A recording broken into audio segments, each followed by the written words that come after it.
Bonjour à tous et bienvenue pour une nouvelle vidéo. Aujourd'hui je vais traiter d'un sujet qui me tient pas mal à cœur, qui est le sujet de la manipulation. C'est un sujet que j'ai pas mal vécu, que ce soit au niveau familial, amical et sentimental. Et c'est quelque chose dans lequel nous sommes tous pas mal amenés à plonger tout le long de notre vie, parce que malheureusement la manipulation est omniprésente dans notre société. Mais on va voir dans ce podcast que la manipulation peut être bonne mais également mauvaise. Par exemple, de la bonne manipulation, ce serait par exemple manipuler une conversation pour amener une personne à penser autrement ou voir les choses comme elles sont réellement dans une situation précise. Par exemple, une personne qui vient vers vous avec un problème en tête qu'il vous explique, mais à travers la discussion, vous pouvez voir que la personne en question ne voit pas réellement ses parts de faute, par exemple. Vous pouvez être amené à manipuler un petit peu la conversation pour lui faire prendre conscience des bonnes choses, des choses qu'elle aurait pu faire dans la situation. Donc ça, pour moi, à mes yeux, c'est de la bonne manipulation. Ensuite, il y a la manipulation mauvaise. Donc là, ce serait pousser, par exemple, une personne à penser et agir pour ses propres intérêts personnels. Donc sans forcément prendre en compte les émotions et les sentiments de la personne en question. Donc dans ce cas-là, on cache ses intentions réelles et on n'est pas tout à fait clair avec la personne en question.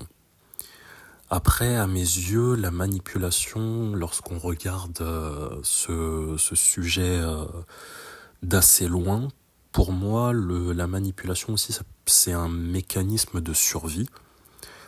Parce que la personne qui va survivre à travers la manipulation va avoir tendance à cacher pas mal de choses en elle. Que ce soit ses insécurités, ses peurs et toutes les émotions fortes comme la tristesse, l'angoisse et parfois même la joie. Parce que la joie à travers les yeux du manipulateur sombre, ce serait comme une porte ouverte justement à la manipulation. Ça, c'est quelque chose que j'ai pu pas mal voir et expérimenter, c'est que lorsque tu montres une forme de joie, tu peux le voir dans le regard de ces personnes manipulatrices que c'est comme si tu ouvrais une porte justement à la manipulation parce que t'es dans un état d'esprit léger. Donc tu n'es pas forcément sur tes gardes, etc. Et ça, le manipulateur sombre va voir ça comme une porte ouverte. Donc il va être très sur ses gardes par rapport à ça et il ne va pas avoir tendance à beaucoup montrer sa joie. Mais il faut savoir aussi que tous les manipulateurs, tout bon manipulateur s'est déjà fait manipuler. Et généralement, la plupart de nos traumatismes remontent à l'enfance. Donc je suppose que généralement la manipulation que le manipulateur a dû subir s'est passée durant l'enfance. Parce que c'est les moments où nous sommes le plus vulnérables. Et c'est pour ça justement qu'ils vont cacher leur joie. Parce que la joie, ça leur rappelle une forme d'innocence qu'ils avaient lors des moments des faits. Et indirectement, que ce soit conscient ou inconscient, mais je pense pas mal que cet état d'esprit est assez inconscient.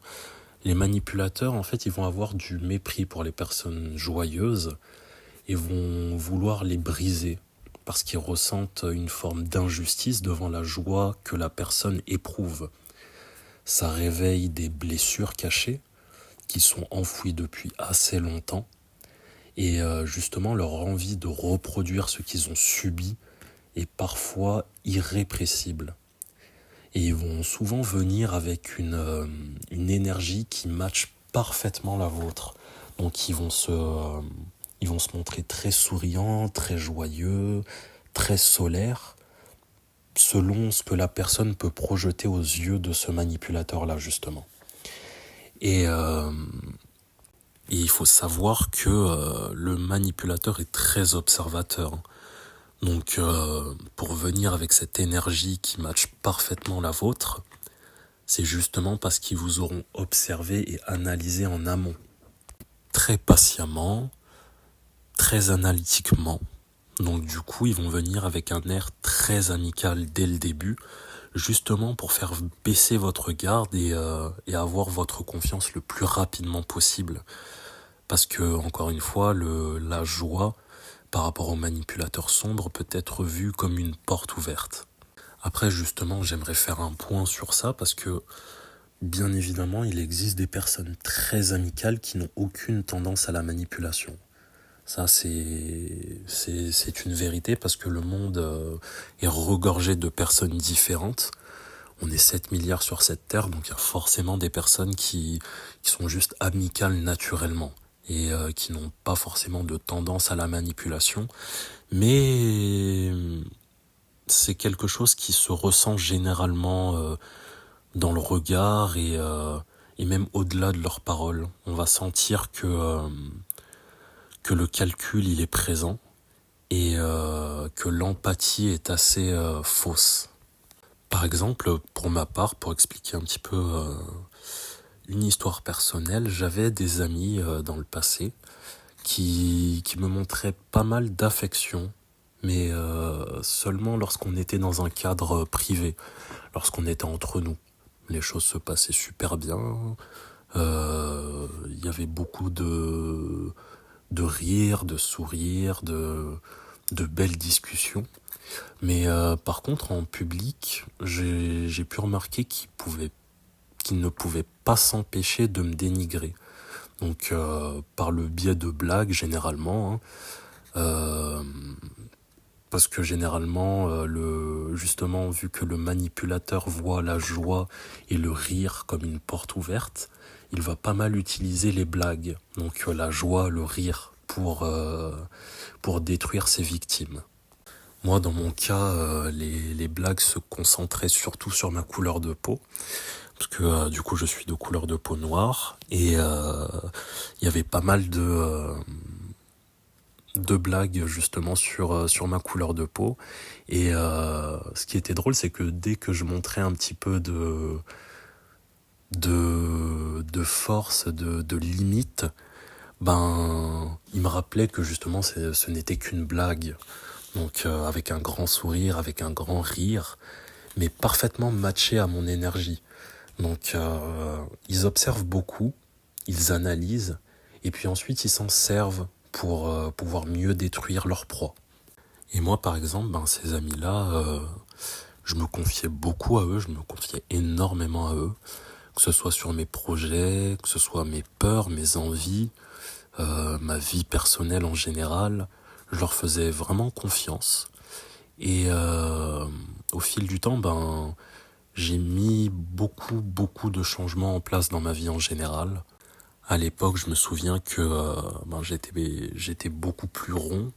Donc je me suis mis au sport très très sérieusement et j'ai pu faire une grosse transformation physique. Et j'ai remarqué que plus j'avançais et plus ils me dénigraient. Et malgré tout, ils étaient toujours super sympas quand on était en privé. Ça se passait toujours super bien. Donc, en fait, ce contraste m'a beaucoup porté à confusion. J'étais assez confus vis-à-vis de leur sympathie, vis-à-vis de leur intégrité. Mais malgré tout, malgré le fait qu'ils dépassaient très souvent mes limites, même systématiquement, hein, je pardonnais toujours et je fermais les yeux sur toutes ces choses en me disant que ils avaient sûrement raison, que c'était des blagues et qu'au final, peut-être que c'était moi qui n'étais pas drôle, qui n'avait pas un sens de l'humour, qui était le problème en gros. Et je me suis beaucoup remis en question par rapport à tout ça. Mais du coup, avec le temps, je pouvais plus passer à côté de toutes ces choses. Et j'ai remarqué qu'il y avait potentiellement de la jalousie vis-à-vis du chemin que je voulais prendre, vis-à-vis du chemin que je prenais déjà, parce que je me battais toujours. Et à la suite de toutes ces choses, de toutes ces remises en question, j'ai commencé à moins me confier, à être beaucoup plus méfiant vis-à-vis d'eux, mais aussi vis-à-vis des personnes en général, parce que il y a une phrase qui dit que les 5 personnes avec qui tu restes le plus t'influent le plus, et justement tu deviens comme eux. Et je n'arrivais pas à me détacher, j'avais une forme de dépendance affective. Et au lieu de couper les ponts directement, je suis resté dans cet environnement-là, mais je me suis assez autodétruit. Donc je consommais énormément de substances. Je voyais que ma consommation n'était pas adéquate avec mes projets. Et quand je leur parlais, souvent, dans leurs paroles, je ressentais qu'ils me poussaient justement à continuer, au lieu de m'encourager justement à arrêter. Par exemple, moi je suis un ancien fumeur de joint. Et quand je leur en parlais, justement, ils me sortaient souvent des phrases comme fumer des joints, en vrai je peux comprendre, mais fumer que de la clope, par exemple, ça servira à rien. Moi, dans mes projets, je voulais déjà commencer par arrêter les joints pour pouvoir me fumer seulement de la cigarette et pouvoir être plus lucide en général, plus concentré, plus mieux dans ma vie en général, quoi. Et c'est vrai que je leur ai laissé pas mal de pouvoir sur ma vie. Ça, je l'admets énormément. Je leur ai laissé beaucoup, beaucoup de pouvoir. Et c'est vrai que leurs conseils, leur avis influaient beaucoup sur ma personne et étaient très importants à mes yeux. Donc quand je leur en parlais et que j'écoutais leurs conseils, je me disais que c'était peut-être vrai. Et du coup, j'ai continué à m'auto-détruire à travers toutes ces substances, à travers mes comportements méfiants, à travers ma vision des personnes en général qui s'est dégradée par rapport à toutes ces choses que j'ai pu vivre. Et à la suite de tout ça, avec le temps, vraiment, je suis devenu de plus en plus méfiant et j'osais pas vraiment m'avouer les choses. Je voulais pas qu'ils soient les méchants de mon histoire en question, parce que dans ma tête, ce serait une forme d'injustice d'avoir des personnes avec lesquelles j'ai pu grandir dans mon enfance devenir des figures sombres de mon histoire. Et je me suis laissé faire et je me suis laissé porter par les événements pendant des années. Ça a duré pas mal de temps, tout ça, toutes ces choses. Mais comme toute chose, comme toute personne, on a tous nos limites. Et du coup, ces limites-là, j'ai commencé à de plus en plus les instaurer et les affirmer. Et en voyant avec le temps que je m'affirmais de plus en plus et à sortir mes propres vérités, les vérités en général que je pensais être les bonnes et que je ripostais, j'ai commencé aussi à intégrer d'autres personnes dans ma vie et du coup à plus m'éloigner de ces personnes-là. Et à la suite de tout ça, j'ai commencé à vivre du harcèlement de groupe. Parce que ces personnes-là, malgré le fait que je m'en étais éloigné un petit peu, je les gardais quand même dans ma vie parce qu'il y avait une valeur sentimentale, sachant que j'avais pu grandir avec ces personnes-là. Et en subissant ce harcèlement de groupe, j'ai pas forcément compris les raisons tout de suite. Et malgré la douleur que j'ai pu ressentir, j'ai continué à avancer. Donc c'est vrai que c'était très douloureux parce que en tout il devait être 5-6 personnes à constamment, dès que j'étais avec eux, me dénigrer, que ce soit sur ma couleur de peau, sur sur mes croyances, sur ma spiritualité, parce que je m'intéresse beaucoup à la spiritualité, à l'univers, les lois de l'univers, l'astrologie. Je m'intéresse beaucoup à toutes ces choses qui peuvent paraître lunaires, qui ont paru lunaires pour ces personnes-là. Et malgré la douleur, ben vraiment, j'ai vraiment continué à avancer, hein. Et cette épreuve, ben, ça m'a permis de ne compter que sur ma personne et sur Dieu, bien évidemment, parce que je crois en Dieu et je crois au fait que vraiment il y a une force supérieure au-dessus de nous qui nous guide et nous aide à partir du moment qu'on y croit, bien évidemment, et, et qu'on estime qu'on a besoin de son aide. Et puis, au bout d'un moment, en fait, je suis arrivé à saturation. Donc, au fil des mois, des années, j'en ai eu marre et puis je suis parti. Je suis complètement parti de ce groupe et avec le recul, je me suis vraiment rendu compte de tout le harcèlement que j'avais subi parce que lorsqu'on est dans ces environnements-là, on se rend pas vraiment compte, surtout lorsqu'on a un groupe entier contre nous et qui nous font passer pour nous le fou, le trop sensible, le trop susceptible. Mais j'ai pu remarquer que vraiment chacune de mes paroles, de mes conseils, parce que lorsque ces personnes-là avaient des problèmes, ben ils aimaient beaucoup se confier à moi. Et chacune de mes paroles, de mes conseils, elles étaient tournées en dérision. Mais malgré tout, je pense que ces conseils-là, ils les écoutaient en coulisses et ils les appliquaient. Mais ne me l'avouaient jamais et puis me faisaient passer pour une personne qui se la racontait, pour une personne qui prenait de haut, qui était arrogant.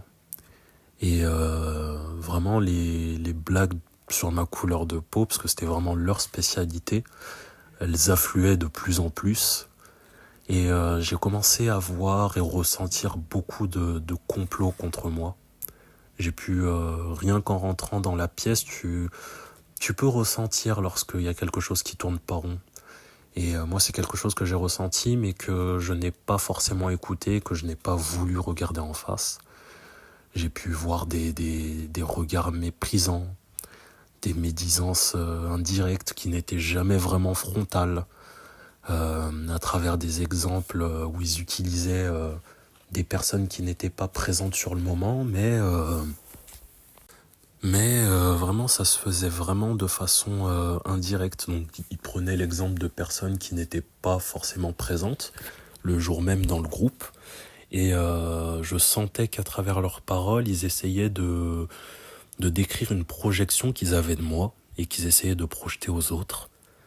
Et ils parlaient comme si c'était l'autre personne qui était comme ça, mais je savais que c'était des pics indirects. Et en ressentant toute cette lourdeur avec eux, parce que c'était très pesant, très lourd, j'ai décidé de partir du groupe. Et vraiment avec le temps et le recul, j'ai beaucoup plus compris les choses, leur mode opératoire, leur façon de procéder, et vraiment cette expérience, elle m'a énormément appris. J'ai pu comprendre que la manipulation, en tout cas la manipulation sombre, ce n'était que des jeux de pouvoir, que des jeux d'ego, et que lorsqu'on laisse son pouvoir à une autre personne, elle peut en faire ce qu'elle veut au final. Et que c'est à nous tous de reprendre notre pouvoir personnel en apprenant à instaurer des limites saines, nos propres limites saines. Et c'est pour ça que dans ces situations-là, pour les personnes qui y sont actuellement et qui ne se sentent pas forcément de s'en sortir, c'est vrai que ça peut paraître assez bref ce que je veux dire, mais dans ces situations-là, vraiment, vous n'avez besoin que de 2 mots. Oui et non. Tout simplement. L'acceptation et le refus. Ce sont vraiment les deux choses dont vous avez besoin dans ces situations-là, et vraiment j'ai totalement conscience que que c'est très compliqué, surtout lorsqu'on a plusieurs personnes, selon les sphères dans lesquelles on subit ces formes de manipulation, de harcèlement, que ce soit dans la famille, dans les amis, même au travail, il peut y en avoir. Il y en a beaucoup de harcèlement de groupe au travail. Et des fois, on se sent un peu bloqué dans ces situations-là. Mais j'estime que ces situations-là ne sont surtout que des expériences. Après, j'en parle avec le recul parce que je m'en suis sorti, mais lorsqu'on est dedans, c'est très difficile de voir ça comme une expérience. On le voit surtout comme une injustice, on le ressent comme une injustice, comme de la trahison. Et ces expériences-là, vraiment, à l'avenir, pour les personnes qui sont encore dedans, et les personnes qui ont pu s'en sortir vont pouvoir en témoigner, ce sont des expériences qui nous forgent, qui nous apprennent à instaurer nos limites, à être plus sains avec nous, mais sains aussi avec les autres, et à éliminer les personnes toxiques autour de nous, et à ne pas entrer en contact avec elles parce qu'on sait, on les reconnaît avec l'expérience, et on évite pas mal de mauvaises situations. Donc vraiment si je peux donner un conseil pour les personnes qui se trouvent dans ces situations-là et qui vont tomber sur ce podcast, c'est que déjà dans un premier temps, ne vous en voulez pas. Ne vous en voulez pas parce que ce que les personnes peuvent dire ne sont pas propres à vous. Vous connaissez vos intentions, vous connaissez le contenu de vos cœurs et vous le savez si vos intentions sont pures ou non. Et si on essaye de vous faire passer pour le mouton noir, pour le méchant, essayez de ne pas forcément prendre à cœur ce qui est dit, ce qui est subi, même si vraiment je le conçois, c'est très difficile. Et une fois sorti de tout ça, parce que je sais que vous vous en sortirez, vous vous rendrez compte que dans cette situation-là, dans ces situations-là, si ça se répercute sur d'autres sphères également, parce que ça ne peut pas que être amical ou familial ou professionnel ou sentimental, ça peut être tout à la fois. Mais une fois sorti de tout ça, vous vous rendrez compte que vous avez fait preuve d'une grande force d'esprit, une grande force de caractère, une grande évolution. Et sachez que cette force d'esprit, de caractère et cette évolution, ces personnes-là les voient. Ces personnes-là peuvent percevoir tout ça, peuvent percevoir votre potentiel d'évolution, peuvent percevoir toutes ces choses, mais jouent les aveugles et essayent encore plus de vous enterrer, de vous dénigrer, de vous faire du mal, parce qu'elles voient votre potentiel justement avant que vous ne le voyez complètement. Et malgré que on se passerait bien de ces rencontres-là, de ces personnes-là, ces personnes-là sont malgré tout nos plus grands enseignants, parce que c'est malgré tout grâce à eux qu'on évolue et qu'on devient les personnes qu'on devient par la suite.